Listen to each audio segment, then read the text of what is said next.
यार बचपन से मैं बहुत ही ज्यादा साय और इंट्रो टाइप का लड़का था। लाइक रियली बहुत ही ज्यादा। दोस्त बनाना, लोगों से बात करना हमेशा से दिक्कत होती थी। जब भी कोई रिश्तेदार घर पे आते थे मैं एकदम चुप हो जाता। शादियों में, पार्टीज में मैं हमेशा कोने में अकेला खड़ा रहता था बिना किसी से बात किए। क्लास में सर या मैम से कभी डाउट पूछने की हिम्मत ही नहीं होती थी। डर लगता था कि सब देख रहे होंगे, क्या सोचेंगे। और 9th और 10th में लड़कियों से तो कभी बात ही नहीं कर पाया। क्यों? क्योंकि उस टाइम मैं भी वो सिनेमा मेल वाली रील्स और शॉर्ट्स की डीप देख के खुद को समझने लग गया था मैं अलग हूँ, मुझे किसी से बात नहीं करनी। और मैं लोगों को जानबूझकर इग्नोर करता था। सोचता था यही कूलनेस है, बट सच ये था अंदर से मैं सिर्फ इनसिक्योर और कंफ्यूज था। मुझे एक सीन आज भी क्लियरली याद है। स्कूल में था मैं और मुझे इतनी जोर की सूसू आई थी ना, मतलब हद से ज्यादा आई, लेकिन फिर भी मैं गया नहीं।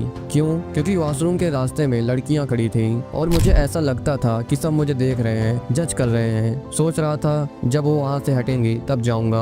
और मैं बेंच पे ऑकवर्ड से बैठा रहा, सूसू को रोक के, जब तक वो लड़कियां वहां से गई नहीं। लाइक मैं इतना ज्यादा साय था। अब ये सुन के शायद तुम्हें हंसी आए। शायद कुछ लोग जो ये वीडियो देख रहे होंगे सोच रहे होंगे यार ऐसे भी लोग होते हैं क्या, और यूट्यूब पर ऐसी भी वीडियो है क्या। बट ये बात वो नहीं समझेंगे। ये चीज सिर्फ मैं और तुम रिलेट कर पा रहे हो। ये वीडियो तो उनके लिए है ही नहीं, ये वीडियो सिर्फ तुम्हारे लिए है दोस्त। बट मैंने इस चीज पे काम किया और धीरे धीरे खुद को इम्प्रूव किया। एक दिन मैं ऐसा ही बैठा था और सोच रहा था ऐसा क्यों होता है कि कुछ बच्चे पैदाइशी शर्मीले और इंट्रोवर्ट होते हैं, और क्यों कुछ बच्चे बचपन से ही सोशली कॉन्फिडेंट और सोशली चैड होते हैं, और किसी से भी चाहे लड़का हो या लड़की बिना शर्माए बात कर लेते हैं। सोचते सोचते मुझे 3 ऐसी चीजें या फिर 3 ऐसे पॉइंट समझ आई, एंड ट्रस्ट मी, जिनमें से पॉइंट नंबर पहली और तीसरी सबसे बड़ी रीजन है कि कोई बच्चा क्यों शर्मीला और इंट्रोवर्ट होता है। और मैं तुम्हें बता दूं, इस वीडियो को भूल के भी हल्के में मत लेना, ये वीडियो तुम्हारे लिए बहुत ही वैल्यूएबल होने वाली है। ओके, अब पॉइंट नंबर 1 पे जाने से पहले let's clear one big confusion. बहुत सारे लोग एक ही गलती करते हैं, उन्हें लगता है कि साइनेस और इंट्रोवर्ट एक ही चीज है। तो समझते हैं कि क्या साइनेस और इंट्रोवर्ट एक ही चीज है या अलग अलग है, दोनों में फर्क है या दोनों सेम है। तो मैं तुम्हें बता दूं ये दोनों टोटली डिफरेंट हैं। देखो, साइनेस मतलब तुम किसी से बात करना तो चाहते हो पर बात करने में हेसिटेशन होती है, शर्म आती है। तुम्हारे अंदर डिजायर होता है बोलने का, but you are scared of how people might react. Introvert on the other hand वो इंसान होता है जो नेचुरली ज्यादा बात करने में इंटरेस्टेड नहीं होता, वो सिर्फ सोशल सिचुएशन में ही अनकंफर्टेबल फील करता है। मतलब इंट्रोवर्ट होने का मतलब ये नहीं कि उसे शर्म आती है, वो बस प्रीफर करता है अपना स्पेस। अब एक इम्पोर्टेंट पॉइंट सुनो, ऐसा नहीं है कि जो बंदा कह रहा है मैं बिल्कुल शाय नहीं हूँ तो बंदा सरासर झूठ बोल रहा है। वो हर सिचुएशन में कॉन्फिडेंट नहीं होगा। फॉर एग्जाम्पल, अगर अभी उसी इंसान को बोला जाए कि सबके सामने स्पीच दो, या उसे बोला जाए कि आज मोदी जी से बात करनी है, तो कहीं ना कहीं उसका कॉन्फिडेंस हिल सकता है। वो भी थोड़ा नर्वस, थोड़ा शाय फील करेगा। क्यों? Because shyness is situational. हर कोई हर जगह कॉन्फिडेंट नहीं होता। और जब तुम कहते हो मैं तो बहुत शाय हूँ, तो मैं तुमसे पूछता हूँ क्या तुम्हें अपनी माँ से बात करने में शर्म आती है? अपने भाई, अपने बहन या किसी क्लोज दोस्त से बात करने में? वहाँ तो नहीं आती ना। मतलब तुम सब जगह शाय नहीं हो। मैं तुम्हें एक बात क्लियर कर दूं, मैंने अपने ऊपर काम किया है जिससे अब ना तो मैं शाय हूँ और ना ही इंट्रोवर्ट। मैं अब सिचुएशनल हो गया हूँ। मतलब मैं सिचुएशन के हिसाब से रिएक्ट करता हूँ। जैसे अगर जगह नहीं हो, लोग नए हो या वाइब कनेक्ट ना हो तो मैं थोड़ा क्वाइट हो जाता हूँ, थोड़ा शाय फील करता हूँ। लेकिन अगर सामने पुराने दोस्त हो, स्कूल या कॉलेज के लोग हो जिनके साथ कंफर्टेबल हो, तो मैं वहाँ फुल ओपन हो जाता हूँ, फुल मस्ती करता हूँ। और अगर तुम भी मेरे जैसे फेस में हो जहाँ तुम समझ नहीं पा रहे हो कि तुम शाय हो या इंट्रोवर्ट हो या कुछ और, तो सुनो, मे भी तुम भी सिचुएशनल हो। तो पॉइंट क्लियर है, shyness is not your personality, it's just a pattern. और जब तक तुम ये आइडेंटिफाई नहीं करोगे कि तुम कहाँ और क्यों शाय फील करते हो, तब तक तुम उसे चेंज भी नहीं कर पाओगे। अब ये जानना और भी इम्पोर्टेंट हो जाता है कि शाय होने का रीजन क्या है, and that's why point number 1 is important. Environment. तुम शाय इसलिए नहीं हो क्योंकि तुम्हारे जीन्स में लिखा गया है, तुम शाय इसलिए हो क्योंकि तुम्हारे आसपास के इन्वायरमेंट ने तुम्हें ऐसा बनाया है। एंड द रोस्ट पार्ट, तुम्हें खुद को भी ये समझ नहीं आता कि तुम चेंज हो चुके हो। मैं तुम्हें एक रियल स्टोरी बताता हूँ। एक लड़का था, छोटी क्लास में था, हर वक्त सबसे बात करता था, टीचर से, फ्रेंड से, सबसे। कॉन्फिडेंस लेवल हाई था, स्माइल करता था, क्वेश्चन पूछता था, परफॉर्मेंस करता था। फिर एक दिन ऐसा हुआ कि उसने ना चाहते हुए भी क्लास में गलती से कुछ उल्टा बोल दिया और पूरा क्लास हंसने हंसने लगा। टीचर ने भी डांटा, बस वही मोमेंट उसके दिमाग में चिपक गया। उस दिन के बाद उसने क्लास में हाथ उठाना बंद कर दिया। धीरे धीरे उसने लोगों से बात करना कम कर दिया। वो एक्सट्रोवर्ट लड़का एक साइलेंट ऑकवर्ड सा बच्चा बन गया। और अभी जो मैंने तुम्हें ये स्टोरी बताई, ये मेरे दोस्त की थी। और ये होता है इन्वायरमेंट का इम्पैक्ट। तुम्हारे स्कूल, तुम्हारे घर, तुम्हारे रिलेटिव्स, तुम्हारे टीचर्स जो बार बार तुम्हें जज करते हैं, कंपेयर करते हैं, वो तुम्हारे अंदर के कॉन्फिडेंस को दबा देते हैं। और बाद में जब तुम बड़े होते हो, तुम्हें लगता है मैं वैसा ही हूँ, मैं साय हूँ, मुझसे नहीं होगा। बट सच ये है, तुम वैसे नहीं थे, तुम्हें वैसे ही बनाया गया। एक और एग्जांपल ले लो। अगर तुम एक लड़की हो तो तुम इस बात से और भी ज्यादा रिलेट कर पाओगी। जब तुम छोटी थी, तुम थोड़ा लाउड बोलती थी, थोड़ा मस्तीखोर थी, तो मम्मी या कोई रिलेटिव क्या कहता था, ज्यादा मत बोल, लड़कियों को ये शोभा नहीं देता, लोग क्या कहेंगे।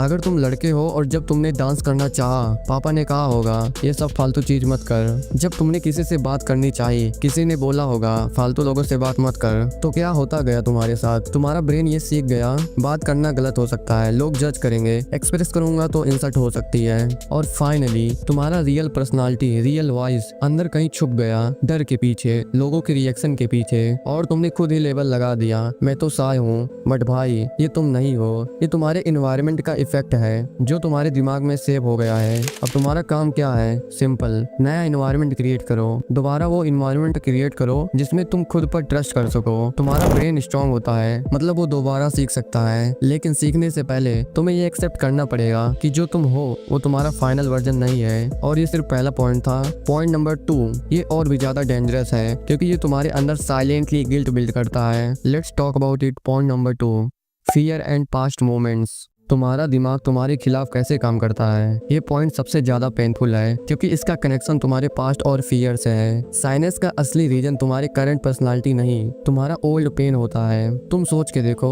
हर वो ऑकवर्ड या एम्ब्रेसिंग मोमेंट जो तुम्हारे साथ हुआ था, वो तुम्हारे दिमाग में छप गया होगा। फॉर एग्जाम्पल, कोई तुम्हारे ऊपर हंसा हो, तुम कुछ बोलते बोलते अटक गए हो, कोई तुमसे बोला हो कितना स्लो बोलता है बे, या किसी ने स्कूल में बोला हो यार तू चुप ही आकर फालतू बोलता है। ये सारी छोटी छोटी बातें तुम्हारे ब्रेन में फियर और नर्वस बनाती है। और जब भी तुम फिर से किसी से बात करने जाते हो, तुम्हारा दिमाग चिल्लाता है don't do it, remember last time. तुम्हें पता भी नहीं चलता, लेकिन तुम्हारा सबकॉन्शियस तुम्हें रोक देता है। तुम बोलना चाहते हो लेकिन आवाज ही नहीं निकलती। तुम अप्रोच करना चाहते हो लेकिन एकदम रुक जाते हो। सच ये है भाई, तुम्हारा दिमाग तुम्हें प्रोटेक्ट कर रहा होता है, लेकिन रियलिटी में वो तुम्हारी ग्रोथ से दूर ले जा रहा होता है। तुम्हें लगता है मैं तो सोशली वीक हूँ, बट नो, तुम वीक नहीं हो, तुम बस पुरानी मेमोरीज के कंट्रोल में हो। फॉर एग्जाम्पल, ये सेम चीज होती है जब कोई कुत्ता किसी को बचपन में काट लिया हो और फिर वो बड़ा होने के बाद भी हर कुत्ते को देखकर डरने लगता है। सारे कुत्ते खतरनाक नहीं होते, लेकिन डर अब उसके अंदर मेमोरी बन चुका है। इसी तरह लोग रूड और खतरनाक नहीं होते, बट तुम्हारे लिए बात करना डेंजर बन गया है। और जब तक तुम अपने पास्ट के उस फाइल को क्लोज नहीं करते, तुम हर बार नए लोगों से बात करने में हेसिटेट फील करोगे। अब तुम्हारा क्वेश्चन हो सकता है कि इसका सोल्यूशन क्या है। तो सोल्यूशन ये है कि हर इंसान को एक ब्लैंक पेज की तरह ट्रीट करो, मतलब ना कंपैरिजन ना जजमेंट। क्यों? क्योंकि अगर तुम इस पॉइंट को इग्नोर करते हो तो तुम हर नए इंसान में अपनी पुरानी इंसल्ट ढूंढोगे। And that's not communication skills, that's fear management. अगर तुम्हें लोगों से बात करने में शाय फील होता है तो कन्वर्सेशन को स्मॉल पार्ट्स में डिवाइड करो। जैसे अगर तुमसे लॉन्ग कन्वर्सेशन नहीं होती तो छोटा स्टेप लो।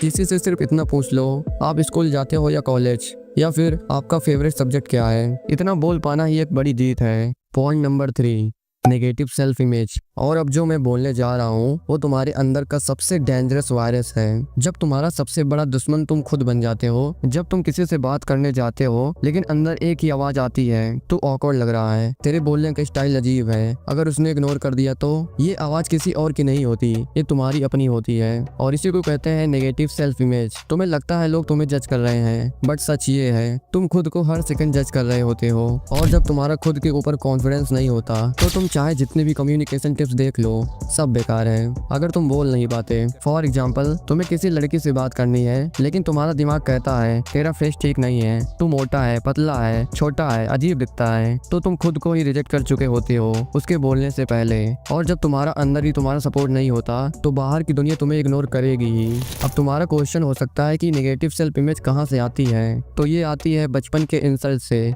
कंपैरिजन से और सोशल मीडिया से। तुम्हें लगता है तुम इनफ तरफ नहीं हो तो तुम नेचुरली शाय फील करते हो, बट सच्चाई क्या है, तुम्हारे बोलने का स्टाइल यूनिक है, तुम्हारा फेस, तुम्हारी पर्सनालिटी, तुम्हारे थॉट प्रोसेस सब एक वैल्यू है। तुम्हारा काम है अपने आप से दोस्ती करना। जब तुम अपने आप को रिस्पेक्ट करते हो तब तुम दूसरों से परमिशन लेना बंद करते हो, तब तुम बोलते हो बिना डरे। और अगर ये शिफ्ट तुमने कर लिया तो तुम्हारा साइनेस आज से ही कम होने लगेगा। ये साइनेस खत्म कैसे होगा? साइनेस खत्म होगा लोगों से बात करके, स्कूल में सवाल पूछ के, रूम से बाहर निकल के। ओके, अगर तुम चाहते हो कि मैं तुमसे पर्सनली कॉल पर बात करूं तो लिंक पिन कमेंट में दे दिया गया है, वहां जाओ, अपनी प्रॉब्लम्स लिखो और अपनी कॉल बुक करो। और हाँ, अगर तुम लोगों से बात करना चाहते हो बट तुम्हें समझ नहीं आता क्या बोलूं, कैसे बात स्टार्ट करूं, तो इस वीडियो पर तुरंत क्लिक करो जो तुम्हारी स्क्रीन पर दिख रही है। मैं तुमसे उस वीडियो में मिलता हूँ। बाय।